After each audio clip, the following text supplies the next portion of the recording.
আমরা বাংলার কবি, রূপসী বাংলার কবি জীবনানন্দ দাশের জন্মদিবস পালনের উপলক্ষে এখানে একত্রিত হয়েছি।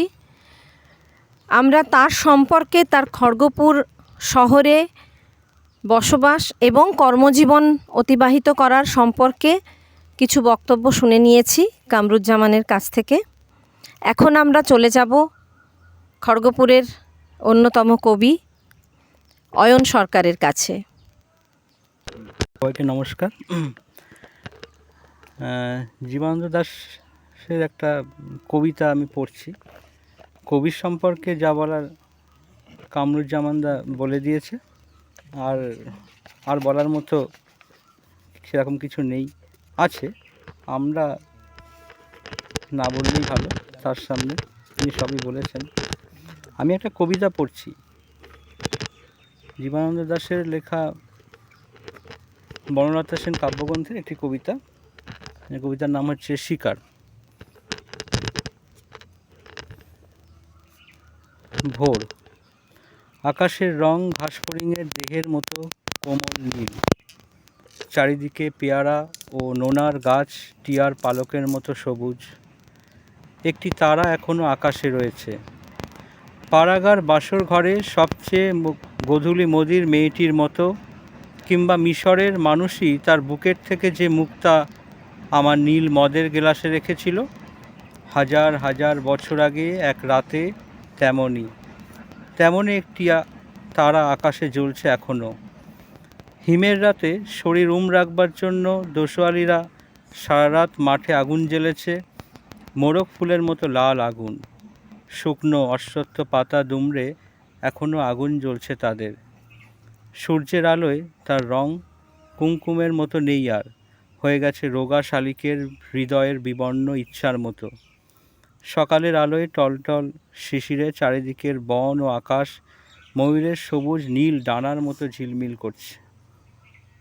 ভোর, সারা রাত চিতাবাঘিনীর হাত থেকে নিজেকে বাঁচিয়ে বাঁচিয়ে নক্ষত্রহীন মেহগনির মতো অন্ধকারে সুন্দরীর বন থেকে অর্জুনের বনে ঘুরে ঘুরে সুন্দর বাদামি হরিণ এই ভোরের জন্য অপেক্ষা করছিল। এসেছে সে ভোরের আলোয় নেমে। কচি বাতাবি লেবুর মতো সবুজ সুগন্ধি ঘাস ছিঁড়ে ছিঁড়ে খাচ্ছে। নদীর তীক্ষ্ণ শীতল ঢেউ এসে নামল, ঘুমহীন ক্লান্ত বিহ্বল শরীরটাকে স্রোতের মতো একটা আবেশ দেওয়ার জন্য। অন্ধকারের হিম কুঞ্চিত জরায়ু ছিঁড়ে ভোরের রৌদ্রের মতো একটা বিস্তীর্ণ উল্লাস পাওয়ার জন্য। এই নীল আকাশের নিচে সূর্যের সোনার বর্ষার মতো জেগে উঠে সাহসে সাধে সৌন্দর্যে হরিণীর পর হরিণীকে চমক লাগিয়ে দেবার জন্য। একটা অদ্ভুত শব্দ। নদীর জল মচকা ফুলের পাপড়ির মতো লাল। আগুন জ্বলল আবার, উষ্ণ লাল হরিণের মাংস তৈরি হয়ে এলো। নক্ষত্রের নিচে ঘাসের বিছানায় বসে অনেক পুরনো শিশির ভেজা গল্প, সিগারেটের ধোঁয়া, টেরিকাটা কয়েকটা মানুষের মাথা, এলোমেলো কয়েকটা বন্দুক, নিষ্পন্দ নিরাপরাধ ঘুম।